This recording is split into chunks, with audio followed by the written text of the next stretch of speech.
আমরা এই ক্লাসে ডি ব্লক এলিমেন্ট শুরু করছি। ক্লাস 12-এ ডি ব্লক এলিমেন্টের একটা চ্যাপ্টার আছে ইনঅর্গানিক কেমিস্ট্রিতে। সেখানে তার সঙ্গে ডি ব্লক এলিমেন্টের বিভিন্ন ফিজিক্যাল প্রপার্টিগুলো আছে, আর ডি ব্লক এলিমেন্ট সংক্রান্ত কিছু বা ওর সাথে সম্বন্ধযুক্ত কিছু যৌগের প্রস্তুতি এবং বিক্রিয়াগুলো আছে। আমরা এই ক্লাসে শুধুমাত্র ডি ব্লক এলিমেন্ট কাদের বলে, কাদেরকে ডি ব্লক এলিমেন্ট হিসেবে পড়ব এবং তাদের কিছু ফিজিক্যাল প্রপার্টি নিয়ে আমরা আলোচনা করব বা ভৌত ধর্ম নিয়ে আমরা আলোচনা করব। তো দেখা যাক কীভাবে পরপর এলিমেন্টগুলো আসে। যদি আমরা পিরিয়ডিক টেবিলটা দেখি তাহলে সেকেন্ড গ্রুপের পর ডি ব্লক এলিমেন্ট কোনগুলো? পর্যায় সারণীতে তৃতীয় 3 নম্বর শ্রেণী থেকে শুরু করে 12 নম্বর শ্রেণী পর্যন্ত যে মোট 10টা শ্রেণী আছে, সেই 10টা শ্রেণীতে যে মৌলগুলো আছে সবকটাকে আমরা ডি ব্লক মৌল বলতে পারি। তার কারণ হচ্ছে এদের ইলেকট্রনিক কনফিগারেশনে শেষ ইলেকট্রনটা ডি উপকক্ষের মধ্যে অবস্থিত। একটা এক্সাম্পল নেওয়া যাক, এফি, মোট ইলেকট্রন সংখ্যা 26। যদি ইলেকট্রনিক কনফিগারেশন দেখি 1s2, 2s2, 2p6, 3s2, 3p6, 4s2, দেন 3d6, অর্থাৎ শেষ ইলেকট্রনটা ডি উপকক্ষের মধ্যে অবস্থিত। এদের আমরা বলবো ডি ব্লক এলিমেন্ট। তো কোনগুলো ডি ব্লক এলিমেন্ট? ওখানে একটা চার্ট করে দেওয়া আছে। 4th পিরিয়ডে মানে চতুর্থ পর্যায়ে স্ক্যান্ডিয়াম থেকে জিঙ্ক 10টা, 5th পিরিয়ডে ইট্রিয়াম থেকে ক্যাডমিয়াম 10টা, 6th পিরিয়ডে ল্যান্থানাম থেকে মার্কারি 10টা, আর 7th পিরিয়ডে অক্টিনিয়াম থেকে কোপারনিশিয়াম 10টা। এই মোট 40টা ডি ব্লক এলিমেন্টস আছে। তার মধ্যে 7th পিরিয়ডে অ্যাক্টিনিয়াম থেকে কোপারনিশিয়াম যারা আছে এদের মধ্যে অনেকগুলোই কৃত্রিম মৌল, তাই 7th পিরিয়ডটা নিয়ে আমরা অতটা পড়াশোনা করব না। আমাদের মেইন পড়ার বিষয়টা হচ্ছে 4th, 5th আর 6th পিরিয়ডে এই মোট 30টা মৌল সম্পর্কে। এরা কী ধরনের ধর্মযুক্ত হয়, এদের ধর্মগুলো কীভাবে হয়। তো এদের সবারই যদি ইলেকট্রনিক কনফিগারেশন আমরা করতে যাই, দেখবো শেষ ইলেকট্রনটা ডি উপকক্ষের অন্তর্গত হচ্ছে, তাই এদের আমরা বলবো ডি ব্লক মৌল। এখন এই ডি ব্লক মৌল আর একটা নাম আছে, যে নামটা হচ্ছে ট্রানজিশন এলিমেন্ট বা সন্ধিগত মৌল। এখন ডি ব্লক মৌল আর সন্ধিগত মৌল সাধারণ অবস্থায় সেম হলেও এদের মধ্যে কিছু পার্থক্য আছে। সন্ধিগত মৌল বলতে যাদের পরিবর্তনশীল যোজ্যতা, এবং ডি ব্লক মৌল তাদেরও পরিবর্তনশীল যোজ্যতা, কিন্তু ডি ব্লক মৌলর ক্ষেত্রে শেষ ইলেকট্রনটা ডি উপকক্ষে প্রবেশ করলেই সেটা ডি ব্লক মৌল হবে। কিন্তু সন্ধিগত মৌল তাদেরই বলবো যাদের ডি উপকক্ষটা অ্যাক্টিভেটেড বা সক্রিয়, বিক্রিয়ায় অংশগ্রহণ করে, বন্ধনে অংশগ্রহণ করে, তাদের বলবো সন্ধিগত মৌল। For example zinc, cadmium, mercury, এই 3টি মৌলে যদি আমরা ইলেকট্রনিক কনফিগারেশন দেখি, এদের ইলেকট্রনিক কনফিগারেশন হচ্ছে লাস্ট, মানে ND10, মানে এদের ডি উপকক্ষটা সম্পূর্ণ ইলেকট্রন দ্বারা ভর্তি। অর্থাৎ বিক্রিয়ার সময় এই 3টে মৌলের কিন্তু ডি উপকক্ষ কোনো বন্ধনে অংশগ্রহণ করে না, কারণ সেটা সম্পূর্ণ ভর্তি। তার জন্য এদেরকে কিন্তু আমরা কখনোই সন্ধিগত মৌল বলতে পারি না। এরা হচ্ছে ডি ব্লক মৌল, কারণ শেষ ইলেকট্রনটা ডিতে আছে, but they are not transition element. তাহলে একটা প্রশ্ন পাওয়া গেল, এরা সন্ধিগত মৌল নয় কিন্তু ডি ব্লক মৌল কেন? কারণ শেষ ইলেকট্রনটা ডি উপকক্ষে আছে, তার জন্য ডি ব্লক। আর যেহেতু ডি উপকক্ষটা সম্পূর্ণ ভর্তি, কোনো বন্ধনে অংশগ্রহণ করে না, তাই এদেরকে সন্ধিগত মৌল বলা চলে না। এখানে এই একটা প্রশ্ন পাওয়া গেল। অন্য দিক থেকে আরেকটা প্রশ্ন হচ্ছে কপার, সিলভার আর গোল্ড, এদের কনফিগারেশন হচ্ছে ND9, কিন্তু এদের স্থায়ী ইলেকট্রনিক কনফিগারেশন হচ্ছে ND10 and N-1 S1। S থেকে একটি ইলেকট্রন ডিতে চলে আসে, ফলে এদের সাধারণ ইলেকট্রনিক কনফিগারেশন অ্যাকচুয়ালি হচ্ছে ND10 N-1 S1। তাহলে এদেরও তো ND10, তাহলে কি এটা ট্রানজিশন এলিমেন্ট নয়? আনসার না, এটা ট্রানজিশন এলিমেন্ট। তার কারণ কি?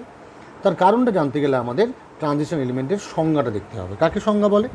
বাংলায় বলছে যে সমস্ত মৌলের অসম্পূর্ণ বা কিছু পরিমাণ পূর্ণ ডি উপকক্ষ বর্তমান, এবং সেই ডি উপকক্ষটা, অসম্পূর্ণ ডি উপকক্ষটা তাদের গ্রাউন্ড স্টেটে থাকবে, মানে তাদের স্থায়ী নিম্ন শক্তি স্তরে থাকবে, বা কোনো স্টেবল অক্সিডেশন স্টেট বা কোনো স্থায়ী জারণ স্তরে থাকবে, তখন তাকে বলবো সন্ধিগত মৌল। মানে তাদেরই সন্ধিগত মৌল বলবো যাদের গ্রাউন্ড স্টেটে বা স্থায়ী নিম্ন শক্তি স্তরে বা কোনো স্থায়ী জারণ স্তরে ডি উপকক্ষটা অসম্পূর্ণ থাকে, তাদেরকে বলবো আমরা সন্ধিগত মৌল। মানে the elements having incomplete or partially field D orbital in their ground state or in one of their stable oxidation state, they are called transition element. তো কপার সিলভার গোল্ডের তো ND10 ইলেকট্রনিক কনফিগারেশন, তাহলে কেন এরা সন্ধিগত মৌল? তার কারণটা হচ্ছে এদের স্থায়ী ইলেকট্রন মানে স্থায়ী অক্সিডেশন স্টেট হচ্ছে কপারের Cu+2, সিলভারের Ag+2 আছে, অরামের Au+3। এই অক্সিডেশন স্টেটে কপার ইলেকট্রনিক কনফিগারেশন হচ্ছে 3d9, copper electronic configuration 3d9, silver electronic configuration 4d9 and অরামের ইলেকট্রনিক কনফিগারেশন হচ্ছে 5d8। এই জন্যে এরা সন্ধিগত মৌল। তাহলে এরা সন্ধিগত মৌলর কারণটা কি বলবো? কারণটা হচ্ছে এদের যদিও শেষ কক্ষে স্থায়ী ইলেকট্রন বিন্যাসের ক্ষেত্রে শেষ কক্ষে 10টি ইলেকট্রন আছে ডিতে, কিন্তু এদের স্থায়ী জারণ স্তরে ডি উপকক্ষটি অসম্পূর্ণ, তাই এদের সন্ধিগত মৌল বলা হয়। এই দুটো প্রশ্ন আমাদের ভালো করে জেনে রাখতে হবে। Zinc cadmium mercury D block মৌল হলেও সন্ধিগত মৌল নয়। কপার সিলভার এবং গোল্ডের ডিতে 10টি ইলেকট্রন থাকলেও তারা সন্ধিগত মৌল, তার কারণটাই হচ্ছে তাদের স্থায়ী জারণ স্তরে ডি উপকক্ষটি অসম্পূর্ণ। এটা গেল আমাদের এদের কিছু ডি ব্লক এলিমেন্টস বা সন্ধিগত মৌল সম্পর্কে কিছু জেনারেল ধারণা, এবং এই ধারণাগুলো থেকে ছোটো ছোটো প্রশ্নগুলো আসে, সেই প্রশ্নগুলো আমাদের জানতে হবে। এবার আসছি ডি ব্লক মৌলের ভৌত ধর্ম সম্পর্কে। আমরা এই ক্লাসে 3টে ভৌত ধর্ম নিয়ে পড়ব, পরবর্তী ক্লাসে বাকিগুলো পড়ব। এই ক্লাসে পড়ব 3টে বিষয় নিয়ে: পারমাণবিক ব্যাসার্ধ, আয়নীয় ব্যাসার্ধ এবং অনুঘটন ধর্ম। আলাদা করে 3টে পড়ার কারণটা হচ্ছে যে পারমাণবিক ব্যাসার্ধ সম্পর্কে বা এটা নিয়ে কিছু প্রশ্ন দেয়, ঘুরিয়ে ফিরিয়ে অনেক কিছু প্রশ্ন দেয়, আমাদের সেই প্রশ্নগুলোকে পরপর দেখতে হবে। কীরকম? আমরা জানি বাঁ পাশ থেকে ডান পাশে গেলে, মানে পর্যায় সারণীর বাঁ দিক থেকে ডান দিকে গেলে পারমাণবিক ব্যাসার্ধ সাধারণত কমতে থাকে, কারণ এফেক্টিভ নিউক্লিয়ার চার্জটা বাড়ে। কিন্তু আমাদের যদি পারমাণবিক ব্যাসার্ধের একটা চার্ট বা একটা কার্ভ ড্র করতে বলে, বা যদি সেই কার্ভ দিয়ে তাদের ব্যাখ্যা করতে বলে, তো কার্ভটা কীরকম হবে? কার্ভটা হওয়া উচিত ছিল, যদি আমি এটাকে ধরি পারমাণবিক ব্যাসার্ধ অ্যাটমিক রেডিয়াস, আর ওয়াই অ্যাক্সিস এই এক্স অ্যাক্সিসটাকে ধরি অ্যাটমিক নাম্বার পারমাণবিক সংখ্যা, তাহলে আমাদের লেখচিত্রটা অ্যাকচুয়ালি হওয়া উচিত ছিল কি এরকম, কারণ অ্যাটমিক নাম্বার বাড়লে পারমাণবিক ব্যাসার্ধটা কমে। কিন্তু 3টে পর্যায়ের ক্ষেত্রেই পারমাণবিক ব্যাসার্ধটা লেখচিত্রটা এইভাবে হয়, মানে প্রথমেই কমতে থাকে, তারপরে কিছুটা সমান হয়, আবার কিছুটা বেড়ে যায়। তো কেন এইভাবে হয় তার ব্যাখ্যাটা দেখা যায়। বলছে প্রত্যেকটা পিরিয়ডে যদি আমরা লেফট থেকে রাইটে যাই, যেমন ফার্স্ট একটা পিরিয়ড নেওয়া যাক, যে পিরিয়ডের মধ্যে শুরুতে স্ক্যান্ডিয়াম আছে, স্ক্যান্ডিয়ামের পর টাইটানিয়াম, তারপর ভ্যানাডিয়াম। তো স্ক্যান্ডিয়াম তার পারমাণবিক ব্যাসার্ধ যা, টাইটানিয়ামের ব্যাসার্ধ তার থেকে কম, অসুবিধা নেই। টাইটানিয়ামের থেকে ভ্যানাডিয়ামের ব্যাসার্ধটা আরও কমতে শুরু করে, ভ্যানাডিয়ামের থেকে ক্রোমিয়ামের ব্যাসার্ধটা আরও কমে। কিন্তু ক্রোমিয়ামের পর থেকে ম্যাঙ্গানিজ, ফেরাস, কোবাল্ট, এরা পারমাণবিক ব্যাসার্ধ এদের মোটামুটি সেম হয়ে যায়। কেন সেম হয়? তার কারণ হচ্ছে যত আমরা বাঁ পাশ থেকে ডান পাশে যাব, তত কার্যকরী নিউক্লিয় চার্জ বা এফেক্টিভ নিউক্লিয়ার চার্জ বাড়ার জন্য পারমাণবিক ব্যাসার্ধটা কমে, অসুবিধা নেই।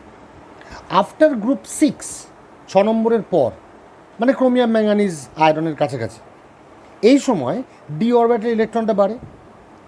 D6 কনফিগারেশন মানে 6টা ইলেকট্রন, D5 মানে 5টা ইলেকট্রন, D4 মানে 4টা ইলেকট্রন ডিতে। এই অবস্থায় ডিতে যখন ইলেকট্রনটা বাড়ে, সেই সময় ডি উপকক্ষের শিল্ডিং এফেক্ট মানে আবরণী প্রভাবটা তার এফেক্টিভ নিউক্লিয়ার চার্জ বা কার্যকরী নিউক্লিয়ার চার্জটাকে অতিক্রম করে। কার্যকরী নিউক্লিয়ার চার্জের জন্য আয়তন কম ছিল, কিন্তু এখানে আবরণী প্রভাবটার জন্য কার্যকরী নিউক্লিয়ার চার্জটা অতটা খাটে না, ফলে তার আয়তন যে পরিমাণ কমা উচিত সেই পরিমাণ কমে না। ফলে এর মাঝখানের অংশ ম্যাঙ্গানিজ, আয়রন, কোবাল্টের ক্ষেত্রে এদের আয়তনটা প্রায় বা পারমাণবিক ব্যাসার্ধটা প্রায় সমান হয়, অলমোস্ট ইকুয়াল হয়। তারপর 7-এর পর থেকে, মানে কোবাল্ট, নিকেল, কোবাল্টের পর থেকে আবার আয়তনটা বাড়ে, তার কারণটাই হচ্ছে যে এক্ষেত্রে ডি উপকক্ষে এত বেশি ইলেকট্রন হয়ে যায় যে কার্যকরী নিউক্লিয় চার্জ বেশি হলেও ইলেকট্রনগুলোকে পরস্পর কাছাকাছি আনতে পারে না, ফলে ইলেকট্রনগুলো পরস্পরকে বিকর্ষণ করে ইলেকট্রন মেঘ পরস্পর এক্সপ্যান্ড করে মানে বেড়ে গিয়ে আয়তনটা বেড়ে যায়। এটা হচ্ছে আমাদের একটি পর্যায়ের মধ্যে পারমাণবিক ব্যাসার্ধের পরিবর্তন। তাহলে পেলাম প্রথমে কমছে, তারপরে সমান, তারপরে বাড়ছে। প্রত্যেকটা ব্যাসার্ধের ক্ষেত্রে বা প্রত্যেকটা পর্যায়ের ক্ষেত্রে একই রকমভাবে লেখচিত্রটা আমরা পাই। এটা পারমাণবিক ব্যাসার্ধ গেল। নেক্সট হচ্ছে আয়নীয় ব্যাসার্ধ। আয়নীয় ব্যাসার্ধের ক্ষেত্রে কোনো প্রবলেম নেই, যদিও আমি প্রত্যেকটা স্ক্যান্ডিয়াম থেকে শুরু করে একটা পর্যায়ের প্রত্যেকটা মৌলকে একই জারণ সংখ্যাতে নিয়ে আসি। সবাই জারণ সংখ্যা ধরলাম +2 এলো, সেই জারণ সংখ্যা যত বাঁদিক থেকে ডান দিকে যাব তত পারমাণবিক ব্যাসার্ধটা কমে যাবে, মানে আয়নীয় ব্যাসার্ধটা কমে যাবে, মানে যেভাবে কমে যাওয়া উচিত ছিল, যেভাবে হওয়া উচিত সেভাবে আয়নীয় ব্যাসার্ধ কমতে থাকবে। এটা হচ্ছে আয়নীয় ব্যাসার্ধ বা পারমাণবিক ব্যাসার্ধ সম্পর্কে ব্যাখ্যা। কেন পারমাণবিক ব্যাসার্ধ এইভাবে এক জায়গায় সমান হয়ে যায়, প্রথমে কমে পরে বাড়ে, সেটার ব্যাখ্যাটা কিন্তু আমাদের পরীক্ষাতে মাঝে মাঝে আসে। 2 নম্বরও গেল আয়নীয় ব্যাসার্ধ। 3 নম্বর ধর্মটা আমরা এখানে শেষ করব, সেটা হচ্ছে অনুঘটন ধর্ম। দেখা যায় এরা মানে ডি ব্লক মৌলরা বিভিন্ন বিক্রিয়াতে অনুঘটক হিসেবে কাজ করে। যেমন ম্যাঙ্গানিজ একটা খুব ভালো অনুঘটক, লৌহচূর্ণ ভালো অনুঘটক, যেটা হেবার পদ্ধতিতে অ্যামোনিয়া তৈরি করতে কাজে লাগে, একটা ভালো অনুঘটক। এছাড়া নিকেল একটা ভালো বিজারক অনুঘটক, যখন হাইড্রোজেন দিয়ে কাউকে বিজারিত করতে হয় তখন নিকেল অনুঘটক ব্যবহার করা হয়। তো এদের অনুঘটন ধর্মটা আছে, তার কারণটা কি? তার কারণটা হচ্ছে এদের কেলাসের ধর্ম। এরা প্রত্যেকে কঠিন এবং প্রত্যেক কেলাসযুক্ত, মানে প্রত্যেকই কেলাস বা ক্রিস্টাল গঠন করে, মানে কেলাসিত। এদের নিজস্ব একটা ক্রিস্টালের আকার থাকে। এই ক্রিস্টালের আকার থাকার জন্যে এরা যখন একটা কঠিন অবস্থায় যখন নির্দিষ্ট আকারে পরিণত হয়, তখন এদের প্রত্যেকের বাইরের স্তরে কিছু ভয়েড স্পেস থাকে, মানে ফাঁকা স্থান।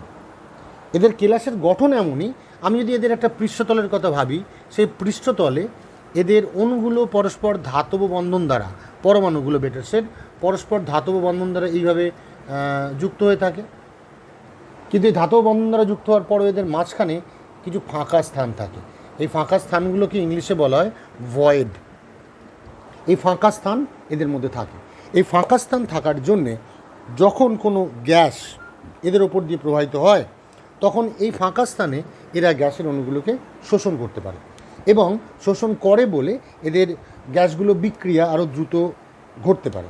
এই জন্য এদের ক্যাটালাইটিক প্রপার্টি বা অনুঘটন ধর্ম বর্তমান। আমাদের অনুঘটন ধর্ম বর্তমানের 3টে কারণ আমরা খুব সহজে বলতে পারি। ফার্স্ট হচ্ছে they are vacant d orbital so that they can easily form temporary coordinate bond. এটা একটা প্রথম ধর্ম। ডি অরবিটালটা ফাঁকা, ডি অরবিটাল ফাঁকা থাকার জন্যে তারা সব সময় কারোর সাথে একটা টেম্পোরারি বন্ড করতে পারে। 2 number, they have high surface area due to the void প্রেজেন্সের জন্য in their metallic crystal. Surface এরিয়াটা অনেক বেশি হওয়ার জন্যে, ভয়েড থাকার জন্যে they can easily absorb the reagents or the reactants. এটা হচ্ছে এদের মেন 2টো কজ, যার জন্য এরা অনুঘটক হিসেবে কাজ করতে পারে। তো এই 3টে এদের মূল ভৌত ধর্ম। আমরা পরবর্তী কিছু ক্লাসের মধ্যে এদের অন্য ভৌত ধর্মগুলোকে নিয়েও আলোচনা করব।